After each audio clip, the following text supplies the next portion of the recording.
guys, I'm Neva, and these are my notes about plants. Mostly houseplants. So let's go inside. What are you doing, Crispy?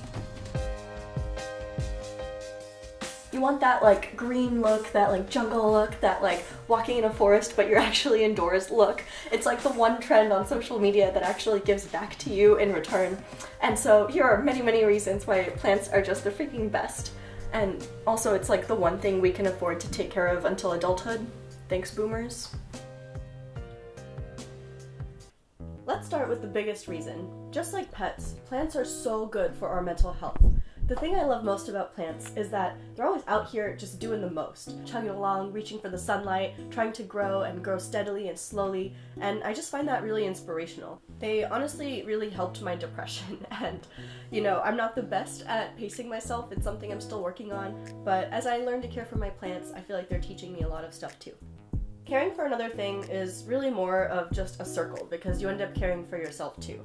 Anyone who's ever gardened knows that coming home from work and seeing that your monstera has like a tiny cute little leaf is just one of the best feelings ever. And those tiny little moments of pride can add up to what are actually like real big mental health benefits. So this concept of like gardening for mental health was actually formalized into what's known as horticulture therapy. People who have depression or anger or a lot of rage or anxiety, or people who are veterans or dealing with like a loss or a trauma, they can go outside and start gardening, and there's actually been proven many studies that this kind of horticulture therapy has real mental health benefits. Seeing and just being around plants helps us feel more calm and relaxed, but that doesn't mean that we slow down, because plants can actually help with our attention span, our memory, and they basically help us be more productive. If you're working in an environment where there's something to keep you like psychologically engaged, for example, plants, then you can actually work better. We are literally wired to respond positively to plants and nature and animals. There's something about that color of chlorophyll green specifically that's really important. Something about the color and the shapes of the leaves helps our brains to think more creatively and cut stress levels and just all around improve our mood. When our moods are like happier and we're thinking more positively, our brains literally work differently because we can think more broadly and creatively, which basically translates to being better at problem solving and socializing and working in teams. We're naturally drawn to other living systems like plants and animals, and we have this like innate desire to connect with them. This is what's known as biophilia, the urge to connect with other forms of life. And that also would be an excellent addition to your Tinder bio.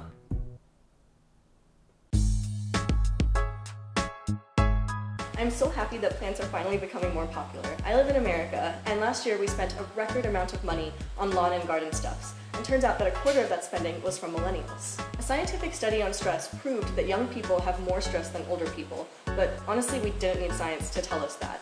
Like, the world is burning, the government is doing nothing about it, that's enough to be stressed out without all the other stresses that are going on in life.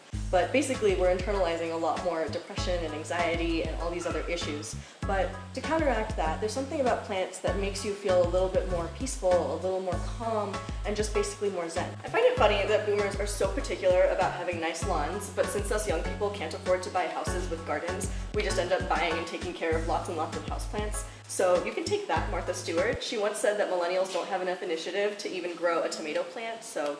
Anyways, so houseplants have been around for 200 years before the Common Era, so it's a 2,200-year-old industry. And I love that it's a social trend happening right now, because it's one of the few social trends that has actual IRL benefits. It's not like candles or pillows or whatever. When you buy a plant, you buy an actual living thing that you have to take care of, and you can get the mental and physical health benefits from it back in turn. And the plant community online is just so wholesome and very supportive. Everyone is always sharing how their plants are growing and giving each other plant care tips. It's a very nice, green, and like wholesome place of the internet to exist in. But it's not just a mental thing, it's a literal physical thing too. They physically make the environment better for us. Back in like ye old Carboniferous period when there were just like mega trees everywhere making lots and lots of oxygen, dragonflies were able to get to like 6 feet long because there was just so much oxygen everywhere.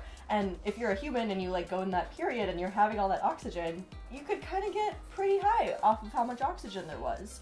So, you know, I'm not saying that I advocate that, but if I could time travel, I think I know what my first destination would be. This snake plant here takes out formaldehyde and carbon dioxide from the air. NASA did this really cool study about like which plants are really good for cleaning the air, and snake plants and these bird's nest ferns are really good at it. And the best part is that you can pretty much just forget that they exist, because they don't need very much care. This guy survives on very little sunlight, very little water, and this guy gets watered whenever I kind of notice his leaves look sad. I'm still not getting high off of the oxygen he produces, but we'll get there eventually. Also, like, pollution is a very real thing. I feel like these guys just make my house smell better. It doesn't help that I have a cat and a litter box. Not that that's equivalent to pollution, but, you know, these guys definitely help with the smell of litter boxes and cat and that sort of thing. Peace lilies also are supposed to be really great at filtering out the air, but the only reason I even remember the name peace lily is because this plant brings me no peace. I cannot water it enough. It is so thirsty all the time, and it has been slowly dying for the past like 2 months or something that I've had it. I cannot handle this plant. I like a plant whose watering schedule is like, I can be overwatered, I can be underwatered, you can forget to water me, and I am still happy plant. Because that is the watering schedule that I, as a grad student, still run on. So I'll be making a separate video about like easy to care for plants later in my channel, so please subscribe if you want to see that later. Thankfully, air is not the only thing that plants help us with in our physical health.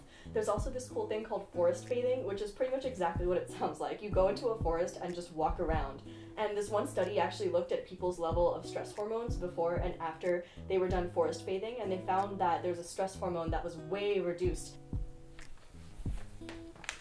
Let's be real, at the end of the day, plants are actually the easier to care for pets. They're way cheaper, you can ignore them for weeks on end, and a lot of us, let's be real, we rent, including myself. And my landlord doesn't care if I have 600 plants, but the moment you add a cat to the mix, it changes everything. Houseplants should basically be renamed to housepets. But plants will never run from your affection. So these are all the amazing reasons that plants are just so helpful and so adorable, and why I highly recommend you guys also get a plant. If you already have plants, then you know the addiction is very real already, so I hope your plants continue to grow wonderfully.